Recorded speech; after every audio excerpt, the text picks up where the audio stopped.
Before God spoke light into being, before the heavens took form, there was a war you've never heard of.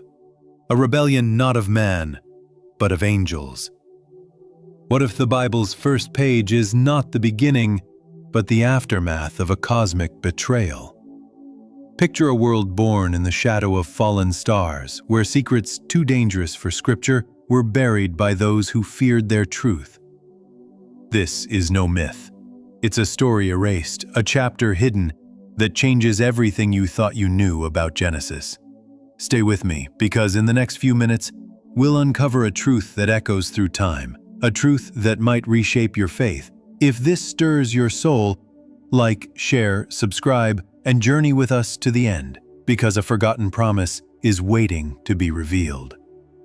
You open the Bible, and its first words hit hard. In the beginning, God created the heavens and the earth.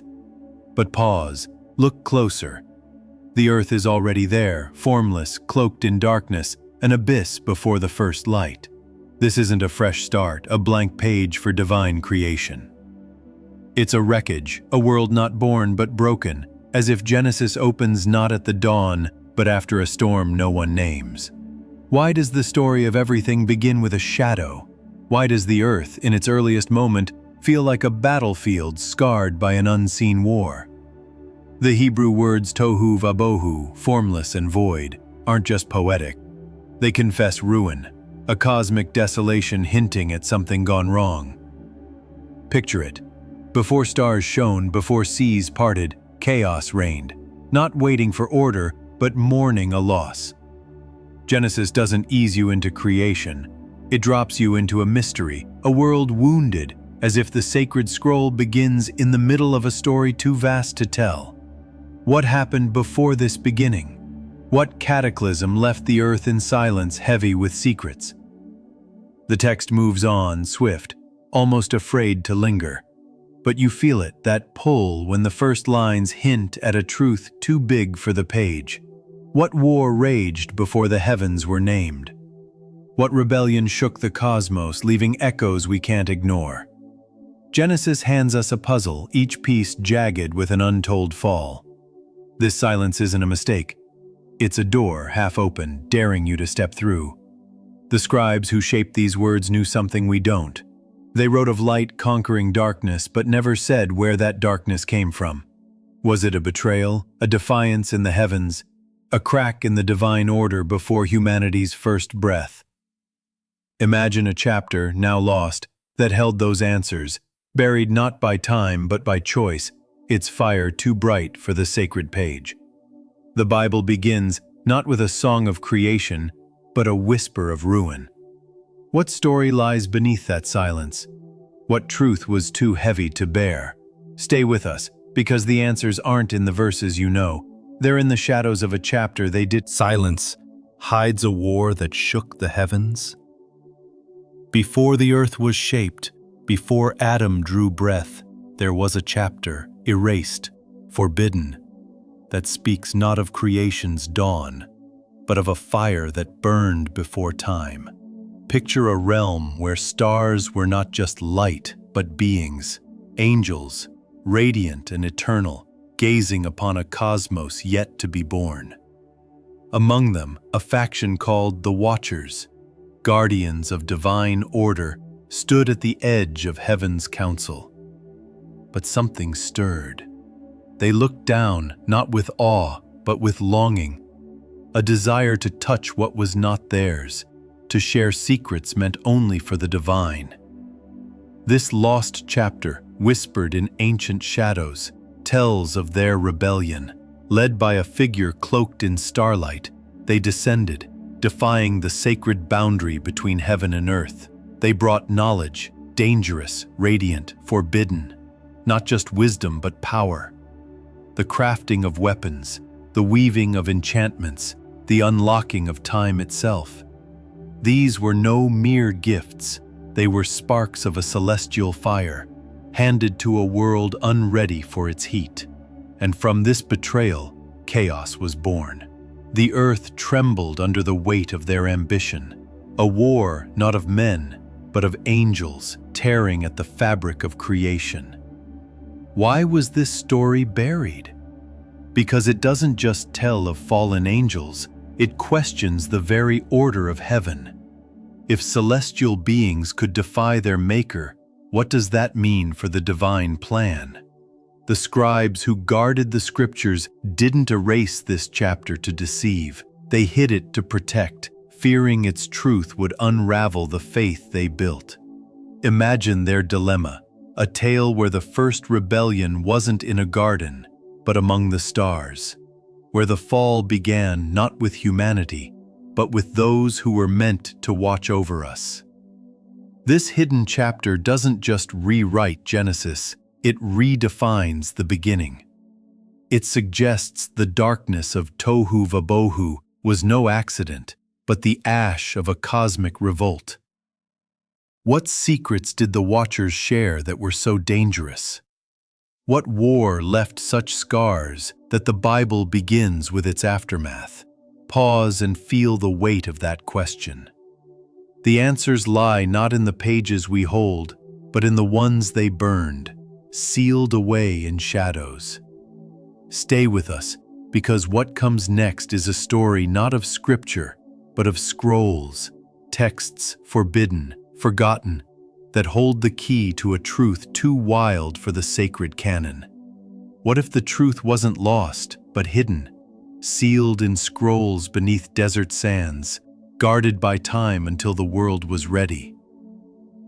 In the caves of Qumran in 1947, a shepherd's discovery cracked open a secret. Clay jars, untouched for 2,000 years, retell Genesis. They expanded, filling the silence with voices of rebellion and ruin. Enoch speaks of angels who crossed forbidden lines, jubilees of divine laws given before Sinai. Jasher of a world advanced beyond our imagining. And the Dead Sea Scrolls, found in those dusty caves, hold fragments of Genesis itself, verses sharper, darker, hinting at truths erased. One faded note, scrawled beside a passage of divine judgment, chills the heart. The Lord forbade the writing of these words. Who wrote that? A scribe trembling at the truth, a prophet bound by divine command. Why would a story of such weight be silenced? Genesis itself offers a fleeting clue. There were giants in the earth in those days, it says, but never explains their origin. These forbidden texts do.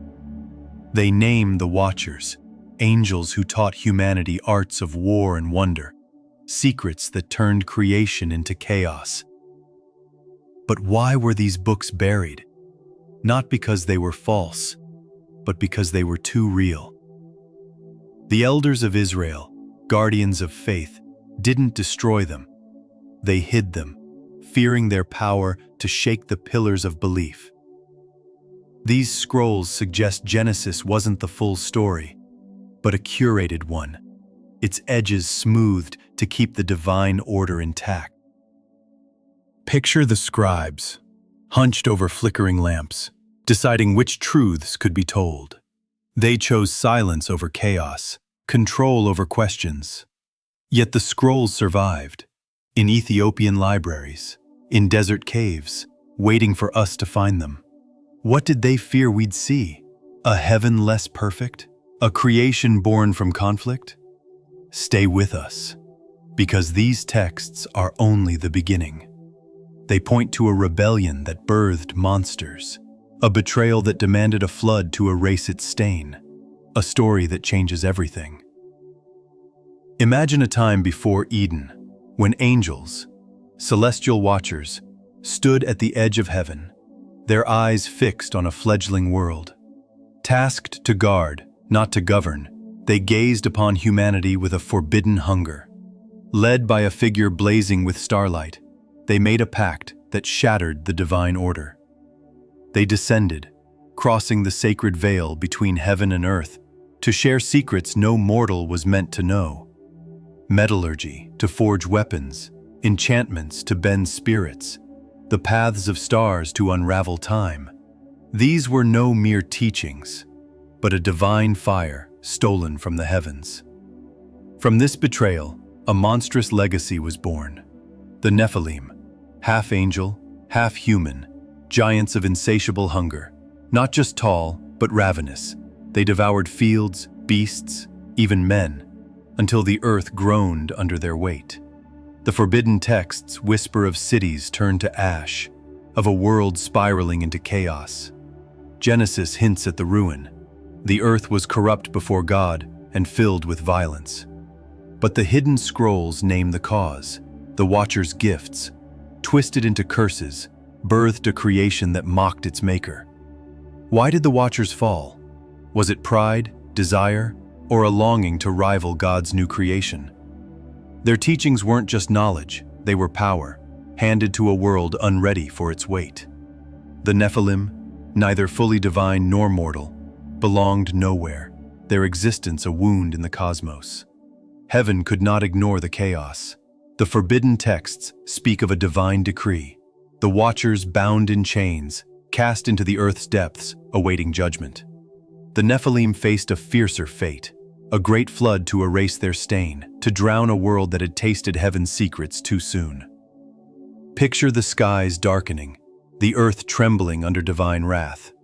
This wasn't just punishment, it was a reset, a desperate act to bury a rebellion that began among the stars. But why hide this story? Because it blurs the line between divine and mortal, suggesting evil didn't start with man, but with angels. What does it mean if heaven itself faltered before Eden? Stay with us, because this lost chapter doesn't just rewrite the past, it challenges everything we believe about faith, sin, and the battle still raging in the shadows. What does it mean to hold a faith born in the shadow of a hidden war? A beginning. It's a battlefield, scarred by a rebellion older than humanity. This story, buried by scribes, wasn't meant to destroy belief but to deepen it. Picture yourself standing at the edge of that ancient silence, where the Bible's first words echo not peace, but aftermath. What if faith isn't about answers, but questions? What if the mystery of a fractured heaven is the very fire that fuels a living soul? This hidden chapter challenges everything. If angels could fall before Eden, then evil wasn't born in a garden, it was inherited from the stars. If the Watchers shared divine secrets, then humanity's story began not with a sin, but with a cosmic gamble. A God who created beings, free to love and free to betray. Pause and let that sink in. The darkness of Tohu Vabohu, the chaos of the Nephilim, the flood's erasure, they point to a faith not tamed, but wild, alive with questions too big for doctrine. What does it mean to worship a God who risks rebellion, to carry a soul touched by a war you never saw? This mystery isn't a threat, it's an invitation. The scribes hid the chapter, but its echoes live in you. In the ache when scripture feels incomplete, in the shiver when you sense a truth unspoken. Faith isn't a closed book, it's a quest, daring you to seek the story beneath the story. The lost chapter isn't gone, it's waiting, not in scrolls, but in your courage to ask. Why does Genesis begin with ruin?